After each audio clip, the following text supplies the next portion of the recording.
అయోధ్యలో బాలరాముడి ప్రాణప్రతిష్ఠ ఉత్సవాలు వైభవంగా జరుగుతున్నాయి.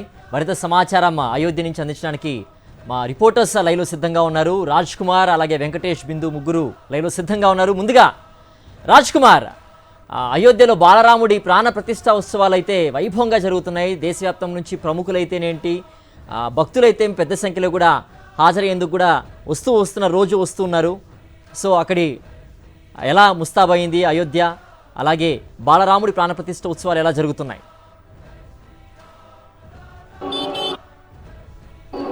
సిద్ధేశ్వర్, అయోధ్య నగరం అంతా కూడా బాలరాముడికి సంబంధించినటువంటి విగ్రహ ప్రాణ ప్రతిష్ఠ కోసం పూర్తి స్థాయిలో ముస్తాబైందని చెప్పుకోవచ్చు. ఒకవైపు వీవీఐపీల తాకిడి ఎక్కువగా ఉంటుంది, అయోధ్యలో తొక్కిసలాట జరిగేటువంటి అవకాశం ఉంటుందని చెప్పినప్పటికీ కూడా దేశవ్యాప్తంగా ఉన్నటువంటి రామ భక్తుల దారంతా కూడా పూర్తిగా అయోధ్య వైపే ఉందని చెప్పుకోవచ్చు. ఒకసారి నైట్ లైవ్ చూపించేద్దాం. ఉదయం నుంచి మనం డేలో ఎట్లా ఉంటుంది, డేలో సందడి ఎలా ఉందో చూపించేటువంటి ప్రయత్నం చేద్దాం. ఒకసారి నైట్ చూపిస్తే అయోధ్య మొత్తం కూడా ఈ విధంగా కాషాయమయమైనటువంటి విజువల్స్లో మనం చూసుకోవచ్చు. ఎక్కడికక్కడ కూడా పూర్తి స్థాయిలో లైటింగ్ ఏర్పాటు చేశారు.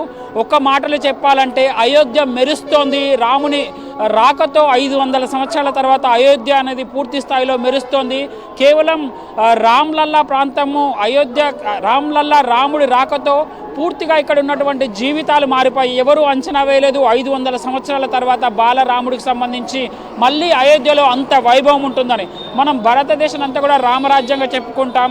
సో ఈ రామరాజ్యాన్ని మరొకసారి స్థాపించారా అన్నంత ఒక ఉద్విగ్నమైనటువంటి వాతావరణం నెలకొంది.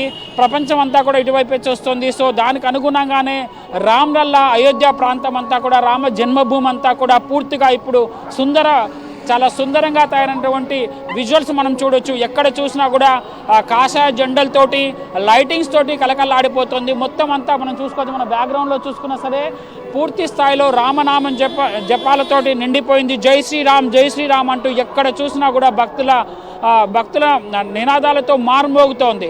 సో మనం చూసుకోవచ్చు అయోధ్య మొత్తం కూడా ఈ విధంగా మైక్ సెట్ అని ఏర్పాటు చేసి రాముడికి సంబంధించినటువంటి ప్రవచనాలు చెప్తున్నారు. ఉదయం నుంచి రాత్రి 12 గంటల వరకు అదే కొనసాగుతుంది.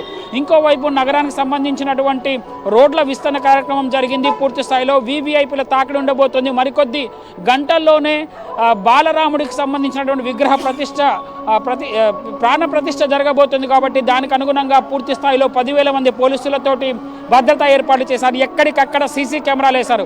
ఒకప్పుడు దుర్గంధం వెదజల్లేటువంటి అయోధ్య అనేది ఒక్క 6 మంత్లోనే పూర్తిగా మారిపోవడం పట్ల ఇక్కడ ఉన్నటువంటి అయోధ్య జనాలు నిజంగా ఆ రాముడి మహిమగా చెప్పుకుంటున్నారు. ఇక్కడికి వచ్చే ప్రతి భక్తుడు ఒకటే చెప్తున్నాడు, మా పూర్వజన్మ సుకృతంగా భావిస్తున్నాం అయోధ్యకు రావడం అనేది. సో ఎందుకంటే అయోధ్యలో రామ్లల్లా దర్శనం చేసుకోవడం అంటే కూడా అది ఒక పూర్వజన్మ సుకృతమే. ఎవరు కూడా ఎక్స్పెక్ట్ చేయలేదు, అంచనా వేయలేదు రామ జన్మభూమిలో రాముడి ప్రాణ ప్రతిష్ఠ జరుగుతుంది, మళ్ళీ మొత్తం కూడా కాషాయమయమవుతుంది అనేటువంటి అంచనాను ఎవరూ వేయలేదు. బట్ అదంతా కూడా ఇప్పటికీ కలగానే ఉందంటూ మనకు ఉదయం నుంచి భక్తులు చెప్తున్నటువంటి పరిస్థితి ఉంది. మొత్తం ఇక్కడ బిజినెస్, వ్యాపార కార్యకలాపాలు కూడా భారీగా పుంజుకున్నాయి. షాపింగ్లంతా కూడా నైట్ షాపింగ్ 10-11 గంటల దాకా కూడా నైట్ షాపింగ్ జరుగుతున్నటువంటి సిచ్యువేషన్సే మనకు పూర్తిగా కనబడుతున్నాయి.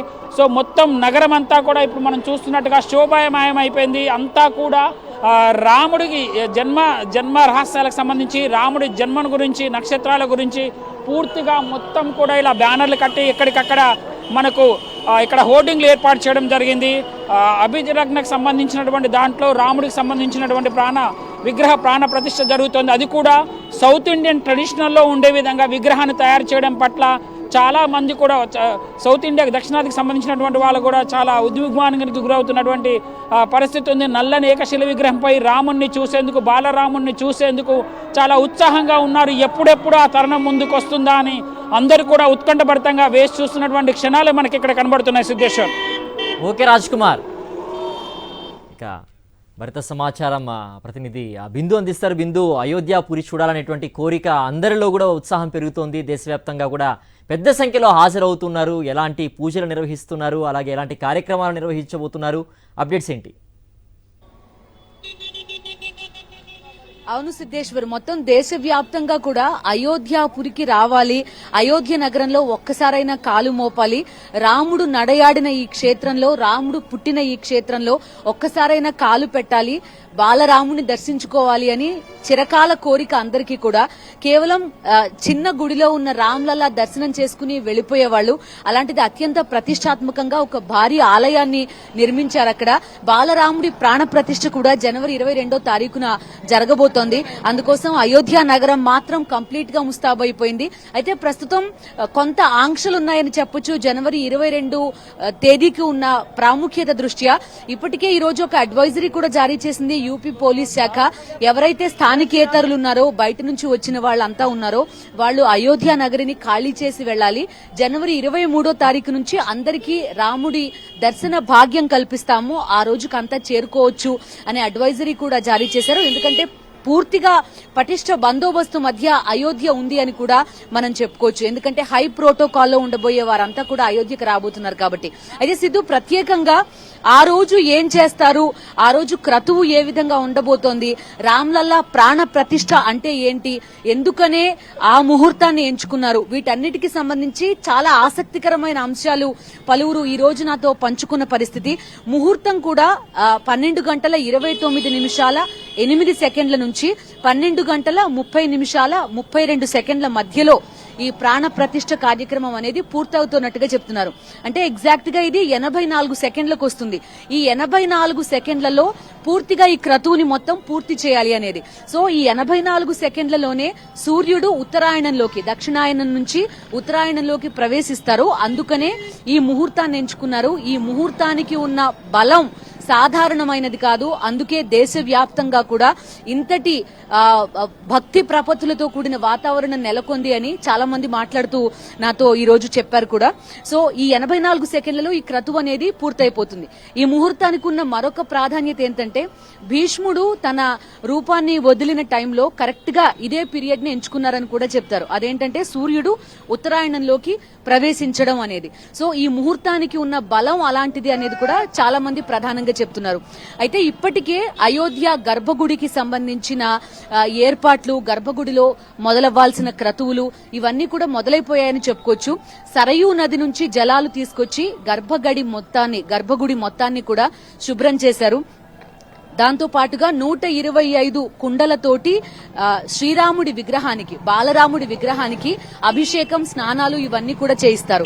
అదేవిధంగా ఈ క్రతువులో భాగంగా ఇంకా చాలా అంశాలు ఉన్నాయని కూడా చెప్తారు.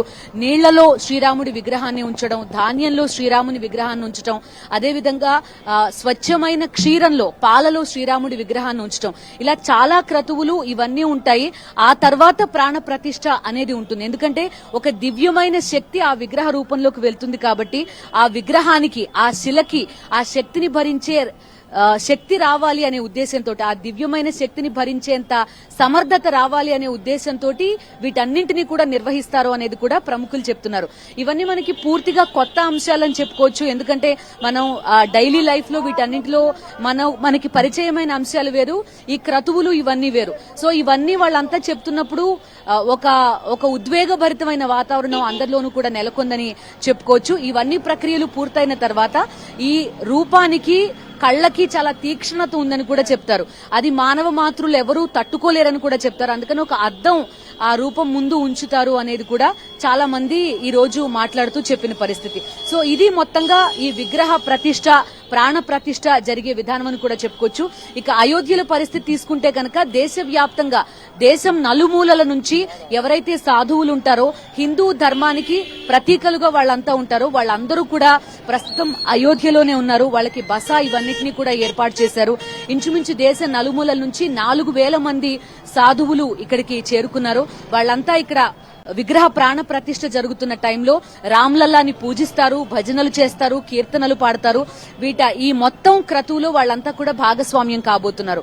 ఒకవైపు ప్రధాని నరేంద్ర మోదీ, యూపీ సీఎం యోగి ఆదిత్యనాథ్, మోహన్ భగవత్ ఇలాంటి వాళ్ళందరూ కూడా ఈ ప్రధాన క్రతువులో పార్టిసిపేట్ చేస్తూ ఉంటే, మరొక వైపు అయోధ్యాపురంలో ఈ సాధువులు వీళ్ళంతా కూడా శ్రీరాముడిని కీర్తిస్తూ, శ్రీరాముని కీర్తి ప్రతిష్టలు, అదేవిధంగా శ్రీరాముడు పుట్టిన క్షేత్రానికి ఉన్న మహత్తును వివరిస్తూ వివిధ కార్యక్రమాల్లో కూడా పాల్గొనబోతున్నారు. ఇక్కడ మరో ప్రత్యేకమైన అంశం ఏంటంటే మనం గోదావరి పుష్కరాల టైంలో ఒక ప్రధానమైన అంశాన్ని చూసాం. అదేంటంటే ఎవరైతే ఆ గోదావరి తీరంలో పుణ్య స్నానం ఆచరించడానికి వచ్చారో వాళ్ళందరికీ కూడా అక్కడ స్థానికులు పెద్ద ఎత్తున ఈ ఆహార పంపిణీ అనేది చేశారు, అన్నదానం అనేది చేశారు. అటువంటి ఒక పరిస్థితి ఈ రోజు అయోధ్యలో కూడా కనబడుతుందని చెప్పుకోవచ్చు. అటు విహెచ్పి ఎక్కడికక్కడ 30 ప్రాంతాల్లో అయోధ్య మొత్తంలో అన్నదానం చేయడానికి, వారి వారి స్థానిక ఆహారాన్ని అందించడానికి ఒక పక్క కృషి చేస్తుంటే ఇక్కడ స్థానికులు ఇక్కడ ఇంచుమించు 8 డిగ్రీలు ఉంది, రష్ లేని చోట అయితే 5 నుంచి 3 డిగ్రీల ఉష్ణోగ్రత కూడా ఉంది. అయినప్పటికీ కూడా ఆ టైంలో లేచి వాళ్ళు టీ దగ్గర నుంచి బిస్కెట్స్ దగ్గర నుంచి అందరికీ వచ్చే యాత్రికులకి వీళ్ళందరికీ కూడా అందిస్తున్నారు. అదొక అద్భుతంగా కూడా ఈ చుట్టుపక్కల ప్రాంతాల్లో మనం ప్రధానంగా చెప్పుకోవచ్చు. మరొకవైపు పోలీస్ బందోబస్తు అటు యూపీ పోలీసులతో పాటుగా ఇటు కేంద్ర బలగాలు కూడా పెద్ద ఎత్తునున్నాయి. ప్రత్యేకించి మహిళలకి సంబంధించిన భక్తులు వాళ్ళందరినీ కూడా జాగ్రత్తగా ఉంచడం కోసం, వాళ్ళ భద్రత చూసుకోవడం కోసం కూడా మహిళా సిబ్బందిని కూడా ఈసారి ప్రత్యేకంగా ఇక్కడ అయోధ్య నగరిలో ఉంచారు అని కూడా మనం ప్రధానంగా చెప్పుకోవచ్చు సిద్ధు. సో జనవరి 22 ఏం జరగబోతోంది, ఇక్కడ అయోధ్యలో జరిగే తంతు ఈ క్రతువు అంతా ఒక ఎత్తైతే దేశం నలుమూలల్లో ఉండే హిందూ సమాజం ఏం చేయాలి, రాముణ్ణి ఎలా ప్రార్థించాలి అనేది కూడా వీళ్ళు ఇక్కడ నుంచి ప్రధానంగా దిశానిర్దేశం కూడా చేస్తున్నారు.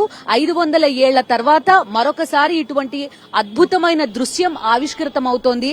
ప్రతి హిందువు మదిలో కోరుకున్న ఒక రోజు జనవరి 22న రాబోతోంది అనేది కూడా అందరూ ప్రధానంగా చెప్తున్నారు. మనకు తెలిసిందే మన దేశంలో వాడవాడల రామాలయం ఉంటుంది. శ్రీరామ కళ్యాణం, శ్రీరామ పట్టాభిషేకం దేశవ్యాప్తంగా పలు ప్రాంతాల్లో చేస్తూ ఉంటారు. సో అటువంటిది రాముడు జన్మభూమి అయిన అయోధ్యలో శ్రీరాముడి విగ్రహ ప్రాణ ప్రతిష్ఠ జరుగుతోంది అంటే దేశం మొత్తం ఎంత ప్రతిష్టాత్మకంగా తీసుకుంటుంది అనేది మనకు తెలిసిందే సిద్ధు. సో అటువంటి వాతావరణానికి తగిన ఏర్పాట్లన్నీ కూడా ఇక్కడ ప్రత్యేకంగా చేయబడ్డాయని చెప్పుకోవచ్చు. Okay Bindu, thank you. And మరింత సమాచారం అందించేందుకు మా ప్రతినిధి వెంకటేష్ లైవ్లో సిద్ధంగా ఉన్నారు. వెంకటేష్, ఇంతవరకు మనం చూసాం ఎలాంటి ఏర్పాట్లు చేశారు అండ్ ఎవరెవరు రాబోతున్నారు అనేటువంటి వివరాలు కూడా చెప్పారు. అక్కడ ఉండేటువంటి వసతి ఏర్పాట్లకు సంబంధించి ఎవరైనా రావాలనుకునే వాళ్ళకి తెలుగు రాష్ట్రాల నుంచి ఎలాంటి జాగ్రత్తలు తీసుకోవాలి, రావాలంటే ఎలా ఉంటుంది ప్రయాణం, అక్కడ ఉష్ణోగ్రతలు ఎలా ఉన్నాయి, అట్ ద సేమ్ టైం మీరు ఇచ్చేటువంటి సూచనలు ఏంటి? అయోధ్య ప్రస్తుతం పండుగ శోభతో వెలుగొందుతోంది. మరికొన్ని గంటల్లోనే బాలరాముడు మందిరంలో ప్రాణ ప్రతిష్ఠ జరగబోతోంది. సాక్షాత్తు ప్రధానమంత్రి నరేంద్ర మోడీ బాలరాముడికి ప్రాణ ప్రతిష్ఠ చేయబోతున్నారు. ఈ కార్యక్రమానికి వచ్చేందుకు తండోపతండాలుగా భక్తులంతా ఎదురు చూస్తున్నప్పటికీ అయోధ్యకు ప్రస్తుతానికి ప్రవేశాన్ని నిరాకరించారు. కేవలం ఆహ్వానితులకు మాత్రమే, అంటే 7,000 మంది ఆహ్వానితులకు మాత్రమే ఆహ్వానం అందింది. సో వారు మాత్రమే రావాలని ఇప్పటికే పోలీసులు ఆదేశాలు జారీ చేశారు. మరికొద్ది క్షణాల్లోనే పోలీసులందరూ కూడా ఎవరైతే ఆహ్వానం లేకుండా ఇక్కడ అయోధ్యలో ఉన్నారో వారందరినీ కూడా ఖాళీ చేసి వెళ్లిపోవాలని ఒక ఆదేశాలు జారీ చేశారు. సో 23వ తేదీ నుంచి మాత్రమే సామాన్య భక్తులకు ఎంట్రీ ఉంటుంది. సో వచ్చేటువంటి భక్తులు ఇచ్చేటువంటి మొదటి సూచన, ఇక్కడికి వచ్చేటువంటి ప్రస్తుతం ఉన్నటువంటి ప్రాంతం ధర్మపత్ గా పిలుస్తుంటారు. సో ఇది ధర్మపత్ లో త్రేతాయుగం థీమ్ తో దీన్ని ఏర్పాటు చేశారు. చాలా అందంగా ముస్తాబు చేసినటువంటి దృశ్యాలు చూడొచ్చు. చాలా రమణీయంగా కమనీయంగా ఈ ధర్మపత్లో సూర్య స్తంభాలు ఏర్పాటు చేశారు. మీరు చూడొచ్చు, అన్ని స్తంభాల పైన కూడా సూర్యుడిని ప్రతిబింబించేటువంటి ప్రతిమలు ఏర్పాటు చేశారు. సో విద్యుత్ కాంతులతో వెలుగుతున్నటువంటి సూర్యుడు రగులుతున్నటువంటి అగ్నిగోళంలాగా కల్పడుతున్నటువంటి దృశ్యాలు మీరు చూడొచ్చు. సో రాముడు సూర్యవంశానికి సంబంధించినటువంటి దేవుడు కనుక ఆ మేరకు సూర్యవంశానికి గుర్తుగా ఇక్కడ ధర్మపత్లో సూర్య స్తంభాలు ఏర్పాటు చేశారు. మొత్తం అయోధ్య అంతా కూడా త్రేతాయుగం కాలం నాటి థీమ్ తో ఏర్పాటు చేశారు. సో త్రేతాయుగం థీమ్ తో అయోధ్యపురి కూడా, అయోధ్య వీధులన్నీ కూడా సందడిగా కనపడుతున్నటువంటి సందర్భం మనం చూస్తున్నాం. వేలాది వందలాది భక్తులందరూ కూడా ఇక్కడికి వస్తున్నటువంటి నేపథ్యంలో అయోధ్యను చాలా అందంగా ముస్తాబు చేశారు. నా వెనుక కనబడుతున్నటువంటి లతా మంగేష్కర్ చౌక్ కూడా ఉంది. లతా మంగేష్కర్ చౌక్ లో ఒక వీణ ఏర్పాటు చేశారు. లతా మంగేష్కర్ రామ భక్తురాలు. ఆ నేపథ్యంలో దానికి గుర్తుగా లతా మంగేష్కర్ కు గుర్తుగా నివాళి ఆమె రాముడికి అర్పించినటువంటి ఒక రాముడికి ఒక ట్రిబ్యూట్ గా ఆమెకు గుర్తుగా ఇక్కడ లతా మంగేష్కర్ చౌక్ లో వీణను ఏర్పాటు చేసి ఒక ఆధ్యాత్మిక వాతావరణం, ఆధ్యాత్మిక సంగీతం వచ్చేలా ఏర్పాటు చేశారు. మీరు చూడొచ్చు, అయోధ్యలో మొత్తం శబ్దం అంతా కూడా, సంగీతం అంతా కూడా జై శ్రీరామ్ నినాదాలన్నీ కూడా వినపడుతున్నాయి. మీరు చూడొచ్చు, ఒక్క సెకండ్ నేను ఆగితే మీకు ఆ సౌండ్ అంతా కూడా వినపడుతుంది. హరే రామ్ అనేటువంటి నినాద సంగీతం, చాలా శ్రావ్యమైనటువంటి సంగీతం వినబడుతుంది. సో మొత్తం ఇక్కడ సరయూ నది పక్క నుంచి, సరయూ నది పక్కనే ఉన్నటువంటి అయోధ్యాపురి రామ జన్మభూమి రాముడి ప్రాంతం అంతా కూడా ఒకప్పుడు పురాతన నగరంగా, వివాదాల్లో చిక్కున్నటువంటి నగరం ఒకసారిగా అకస్మాత్తుగా సుప్రీంకోర్టు ఇచ్చినటువంటి ఒక తీర్పుతో అయోధ్య నగరం రూపురేఖలన్నీ కూడా మారిపోయాయి. అయోధ్య అంతా కూడా పునర్జీవితమైంది, ఒక రీజనరేషన్ అయింది. వేల కోట్ల రూపాయలతో ప్రభుత్వం ఇక్కడ పెద్ద ఎత్తున అభివృద్ధి కార్యక్రమాలను చేపట్టింది. ఒకవైపు ఎయిర్పోర్ట్ నిర్మించింది, ఇంకోవైపు కొత్తగా రైల్వే స్టేషన్ నిర్మించింది. అలాగే అయోధ్య ప్రాంతాన్ని అంతా కూడా గతంలో 2020లో నేను ఈ ప్రాంతాన్ని సందర్శించాను. ఆ సందర్భంలో ఇక్కడ ఇదంతా ఆధునిక హంగులేవి లేవు, కానీ ఇప్పుడు అయోధ్య నగరం అంతా కూడా ప్రపంచంలో వరల్డ్ లెవెల్లో వాటికన్ సిటీ అయితే ఎలా అత్యుత్తమ ఆధ్యాత్మిక కేంద్రంగా ఉందో, ఒక స్పిరిచువల్ సెంటర్ గా, అదే తరహాలో హిందువులకు కూడా అయోధ్యలో ఉన్నటువంటి రామ మందిరం కూడా అదే తరహాలో ప్రపంచంలోనే హిందువుల ఆధ్యాత్మిక కేంద్రంగా తీర్చిదిద్దడమే లక్ష్యంగా ప్రభుత్వం అంతా కూడా వేల కోట్ల రూపాయలను ఇక్కడ వ్యయం చేస్తున్నటువంటి సందర్భం మనకు కనబడుతోంది. త్రేతాయుగం నాటి రాముడి మర్యాద పురుషోత్తముడిగా భారతదేశం అంతా కొలుస్తుంది. హిందుత్వంలో అనేక రకాల పంతులు మతాలు ఉన్నప్పటికీ అందరూ కూడా మర్యాద పురుషోత్తముడు అయినటువంటి రాముడిని తమ ఆరాధ్య దైవంగా కొలుస్తారు, తమ పేర్లు పెట్టుకుంటారు. ప్రతి ఒక్క కుటుంబానికి కూడా రాముడితో అనుబంధం ఉన్నటువంటి సందర్భం మనం చూస్తున్నాం. సో ప్రతి ఒక్కరి జీవితంలో రాముడితో సంబంధం ఉంది. పుట్టుక నుంచి మరణం వరకు కూడా రాముడి గురించి, రాముడికి సంబంధించినటువంటి ఇతిహాసాలతోనే మన యొక్క కథలన్నీ కూడా ముడిపడి ఉన్న నేపథ్యంలో ఇంతటి చారిత్రక నేపథ్యం ఉన్నటువంటి రాముడికి బాలరాముడు దశాబ్దాలుగా టెంట్లో కొనసాగుతున్నాడు. సో అలాంటి రాముడికి ఇప్పుడు ఒక శాశ్వతమైనటువంటి మందిరం లభించేటువంటి అవకాశం లభించింది.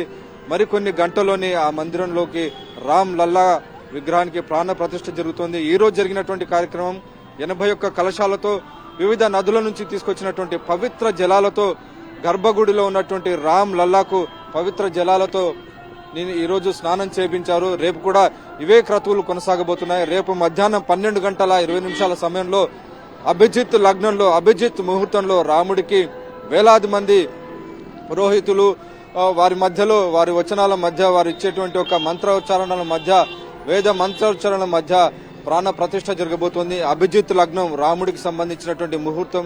సో అభిజిత్ లగ్నంలో ఈ ముహూర్తంలో రాముడి ప్రాణ ప్రతిష్ఠ జరగబోతుంది. ఈ కార్యక్రమాన్ని వీక్షించేందుకు వేలాదిగా వస్తున్నారు. ప్రస్తుతం మనతో పాటు బెంగళూరు నుంచి కాలినడకను వచ్చినటువంటి ఒక భక్తుడు ఉన్నారు. బెంగళూరు నుంచి మీరు ఇక్కడికి వచ్చారు. సో కాలినడకన ఎన్ని రోజుల పాటు మీరు నడిచారు? ఇక్కడికి రావడానికి మీకు రాముని ఇన్స్పిరేషన్ ఎలా వచ్చింది? జై శ్రీరామ్ అండి. యాక్చువల్ గా మనము 2019లో పాదయాత్ర చేసింది. ఏమి ఇన్స్పిరేషన్ అంటే మీకు తెలుసు, ఎల్కే అడ్వాణి సార్ 1990లో రథయాత్ర అని చేసిండే. దాన్ని చూసుకొని అది అయిన తర్వాత ఇక్కడ వచ్చి అంత గలాట్లయ్యి, అది అయిన తర్వాత కోర్టుల కేసు నడిచగాని అప్పటి నుంచి ఒక 30 ఏళ్ళ నుంచి మనకి ఏమీ ఆర్డర్ రాలేదు, కోర్టుని ఇంకా ఏమీ డిక్లేర్ కాలేదు. కాబట్టి మనం ఎందుకు పోకూడదు, ఎందుకు మనం ఊరికే ఉండము, కేసు అది రామ మందిరం కాదనే వాళ్ళు కేసు వేసిండే వాళ్ళు చూసినాము, అది రామ మందిరమే అని ఎందుకు ఎవరు పోరాడతలేదు అనేసి ఒక ఆలోచన వచ్చింది. కాబట్టి మేము మన ఫ్రెండ్ మంజునాథ్తో అనేసి ఉండారు వాళ్ళు, నేను అయోధ్య బెంగళూరు ఊడి గ్రామం నుంచి అయోధ్య దాకా 66 డేస్ నడుచుకొని వచ్చాము. వచ్చే జాగాలో 6 రాజ్యాలు చుట్టుకొని వచ్చామండి. 6 రాజ్యాలు చుట్టేప్పుడు మనము ఆంధ్ర మళ్ళీ తెలంగాణకి మీ సాక్షి టీవీ ద్వారంగా వాళ్ళకి ధన్యవాదాలు అర్పించేకి కోరుతున్నాను. ఎందుకంటే అయోధ్యలో ఎంత రామభక్తి ఉందో, అయోధ్యలో ఎన్ని ఇంట్లో రాముని పూజిస్తా ఉన్నారో అంతే బాగా, అంతే ఎక్కువ ఆంధ్ర మళ్ళీ తెలంగాణలో ప్రతి ఒక్కొక్క ఏమి మన హిందూ ఇళ్లలో ప్రతి ఒక్కరూ అంతే బాగా పూజిస్తా ఉన్నారు.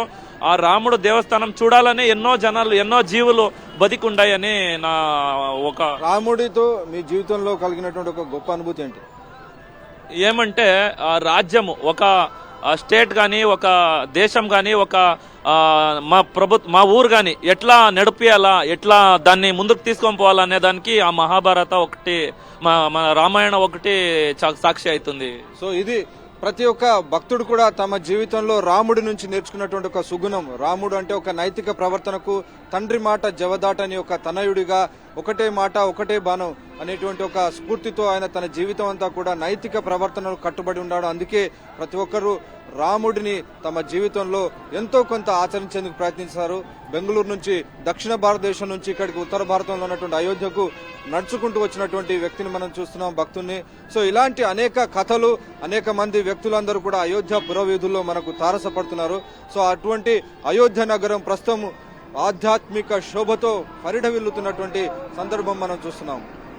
Over to studio.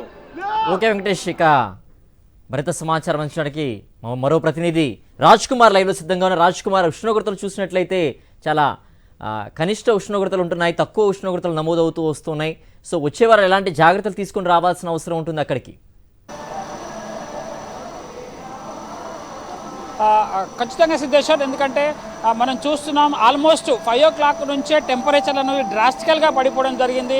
ఇటు సరియు నది ప్రాంతంలో చల్లని గాలులు వీస్తున్నాయి కాబట్టి ఇక్కడ ఉన్నటువంటి వాళ్ళంతా కూడా జాగ్రత్తగా ఉంటున్నారు. బట్ వేరు వేరు ప్రాంతాల నుంచి వచ్చినటువంటి వాళ్ళంతా కూడా ఖచ్చితంగా జాగ్రత్తలు తీసుకోవాలి. వాళ్ళకి కావాల్సినటువంటి మఫ్లర్స్ కానీ, జర్కిన్స్ కానీ ఇవన్నీ కూడా వేసుకుంటే కానీ ఇక్కడ ఉండలేనటువంటి పరిస్థితి కనబడుతుంది. అయినప్పటికీ కూడా ఇక్కడ టెంపరేచర్ రైట్ నో చూసుకుంటే 8 degrees పడిపోయింది. సో చాలా ఫ్రీజింగ్, చాలా కోల్డ్, చాలా ఫ్రీజింగ్ ఉన్నటువంటి సిచ్యువేషన్ ఉంది. బట్ అయినా కూడా మనం చూస్తూనే ఉన్నాం, రెండు వైపుల రోడ్లో చూసుకున్నట్లయితే కంప్లీట్గా జనాలు వస్తూనే ఉన్నారు. సో రామ్లల్ల దర్శనం చేసుకోవడానికి చాలా ఉత్సాహం చూపుతున్నారు. మనం చూసుకోవచ్చు ఇక్కడ ఈ విధంగా 5 o'clock నుంచి చూసుకున్నట్లయితే కంప్లీట్గా సో ఇలాంటి సిచ్యువేషనే ఉంటుంది. ఎక్కడ ఎవరి ఇల్లు ముందు చూసుకున్నా అలాగే ఉంటుంది. कैसे भाई, बहुत ठंडा है ना? कितने देर से, कहाँ से आए आप? यहाँ के? जी हम सुल्तानपुर से हैं। जी, बहुत ठंडी लग रही थी ना? हाँ ठंडी तो है पर ठीक है। बहरहाल लाइट वजह से थोड़ा राहत है, लाइटिंग वगैरह से, और बाकी बढ़िया चल रहा है सब कुछ। यहाँ दर्शन, बाबा का दर्शन करने के लिए यहाँ पर आई थी ना, कैसे लग रहा है आपको? बहुत अच्छा लग रहा है, बहुत अच्छा लग रहा है। ठंडी हवा में भी आ रही थी ना? बिल्कुल बिल्कुल, बहुत अच्छा लग रहा है। हम ये कहना चाहते हैं कि यहाँ जो सेवार्थी हैं जो आए हुए हैं दूर दूर से, उन सबको धन्यवाद करता हूँ। बहुत अच्छा है, आएँ, दर्शन करें और लोगों को प्रसारित करें, देखें, प्रोग्राम देखें, यहाँ पे रहें। यहाँ पे सारी व्यवस्था है, कोई दिक्कत नहीं। సో చూస్తున్నాం ఎలాంటి సిచ్యువేషన్స్ ఉన్నా ఏమున్నా సరే మాకేం టెన్షన్ లేదు. సో రామ్ లల్లాకి వచ్చాము. సో రామ జన్మభూమిలో రాముడిని చూసిన తర్వాత వెళ్తాము. ఎలాంటి చలినైనా, ఎలాంటి చల్లగాలనైనా సరే మేము తట్టుకుంటామని చెప్తున్న పరిస్థితి కనబడుతుంది. ఇక్కడ షాప్కి సంబంధించి చూసుకున్నా సరే ఆల్మోస్ట్ ఇప్పటికి 8 కావాల్సి వస్తుంది. ఎక్కడ కూడా షాపులు అంటే జనరల్ టైంలో అయితే 7-7:30 కల్లా ఇక్కడ ఉన్నటువంటి చల్లని గాలులకి సంబంధించి మొత్తం మూసేస్తారు. బట్ ఇప్పటికి మాత్రం స్టిల్ ఇంకా ఇక్కడ షాపింగ్లు చేస్తున్నటువంటి వాళ్ళే కనబడుతున్నారు. మనం చూసుకోవచ్చు ఒకసారి లైటింగ్ ఇదంతా కూడా అదిరిపోయింది. సో పూర్తి స్థాయిలో, భారీ స్థాయిలో లైటింగ్ అంతా ఏర్పాటు చేశారు. సో చాలా వరకు చూస్తాం ఇక్కడ కాఫీ, టీకి అంటే ఎస్పెషల్గా టీకి సంబంధించి ప్రతి 20 నిమిషాలకు ఒక టీ తాగుతారంట. సో కంప్లీట్గా సో ఇక్కడ టీ స్టాల్ అన్నీ కూడా ఇలా జనాలతో నిండిపోయినటువంటి పరిస్థితి కనబడుతుంది. చాలా వరకు షాపింగ్స్ అన్నీ కూడా ఈ విధంగానే ఉన్నాయి. సో కంప్లీట్గా మనం ఈ వీధిలో నడిచేటువంటి ప్రయత్నం చేద్దాం. సో ఇదంతా కూడా షాపింగ్ ఏరియా. సో జనరల్గా అయితే 7-7:30 కల్లా క్లోజ్ చేస్తారు. బట్ ఇప్పుడు మాత్రం స్టిల్ కంటిన్యూ అవుతున్నటువంటి సిచ్యువేషన్ కనబడుతోంది. ఎక్కడ చూసినా కూడా ఇలా టీ అమ్ముతూ, సో టీకి సంబంధించి చాలా వరకు ఇక్కడ ఎక్కువగా తీసుకుంటారు, ఎందుకంటే చలిని తట్టుకోవాలనుకుంటే. సో చాలా ప్లేస్లలో మేము అబ్జర్వ్ చేసింది ఏంటంటే కంప్లీట్గా టీలు కూడా ఫ్రీగా ఇస్తున్నారు, కొంత ఫుడ్ కూడా సర్వ్ చేస్తున్నారు స్వచ్ఛంద సంస్థలు వచ్చేసి. ఇదంతా మనం ఒకసారి మన కెమెరామెన్ ముత్యం చూపించేటువంటి ప్రయత్నం చేస్తాడు. ఒకసారి చూడండి, ఇది సెంటర్ రామ్ లల్లా అంటే ఇక్కడ హనుమాన్ టెంపుల్కి వెళ్ళే దారి నుంచి రామాలయంకి వెళ్ళేటువంటి దారి. సో పూర్తి స్థాయిలో ఈ విధంగా లైటింగ్తో ఉంది. సో కంప్లీట్గా ఎంత చలి ఉన్నా సరే పూర్తి స్థాయిలో స్వెటర్లు, జర్కిన్స్ వేసుకున్నారు, పైన మఫ్లర్స్ కట్టుకొని మరి ఇక్కడ రామ్ లల్లా రాముణ్ణి దర్శించుకోవడానికి వస్తున్నారు. సో ఇప్పుడే మనకు ఒక న్యూస్ అందుతోంది, 22వ తారీఖు వరకు పూర్తి స్థాయిలో ఇక్కడ వేరే వాళ్ళకి ఎవరికి భక్తులకు సంబంధించి ఎవరికి దర్శనం ఇవ్వరు. సో దర్శనానికి సంబంధించి అలౌ చేయరు. ఇక్కడ ఉన్నటువంటి లోకల్ వాళ్ళకి మాత్రమే ప్రయారిటీ ఇస్తారు. ఎక్కడైతే వేరే వాళ్ళ దగ్గర నుంచి వచ్చారో వాళ్ళు ఖాళీ చేయాల్సిందిగా ఇప్పటికే పోలీసులు అలర్ట్ జారీ చేసినట్టుగా తెలుస్తోంది. 23వ తారీఖు నుంచి ప్రాణప్రతిష్ఠ జరిగిన తర్వాత రాముడి విగ్రహానికి, బాలరాముడి విగ్రహానికి, ఆ తర్వాత 23 నుంచి అలౌ చేస్తున్నారు. కాబట్టి ఎవరైనా భక్తులు వచ్చే వాళ్ళు ఉంటే కొంచెం ఆలోచించుకొని ఇక్కడికి రావాల్సినటువంటి అవసరం ఉంటుంది. అదేవిధంగా ఇక్కడికి వచ్చేటువంటి భక్తులు ఎవరైతే ఉన్నారో వాళ్ళు చాలా జాగ్రత్తలు తీసుకోవాలి, ఎందుకంటే చలి చాలా విపరీతంగా ఉంది కాబట్టి. సో దీన్ని తట్టుకోవాలంటే దానికి తగినటువంటి సేఫ్టీ ప్రికాషన్స్ తీసుకున్నటువంటి వాళ్ళే ఇక్కడికి రావాలి. ఎస్పెషల్గా చిన్నపిల్లల విషయంలో, తర్వాత చాలా 60 సంవత్సరాలు, 55 సంవత్సరాలు, 50 సంవత్సరాలు దాటినటువంటి వాళ్ళ విషయంలో మాత్రం ఖచ్చితంగా ప్రికాషన్స్ తీసుకోవాల్సినటువంటి అవసరం ఉంటుంది, ఎందుకంటే ఇంత చలిని తట్టుకోలేరు కాబట్టి. సో ఆలోచించాలి, ఎందుకంటే 500 సంవత్సరాల తర్వాత రామ్ లల్లాలో రామ విగ్రహ ప్రతిష్ఠ జరుగుతోంది కాబట్టి. సిద్ధేశ్వర్. ఓకే రాజ్ కుమార్.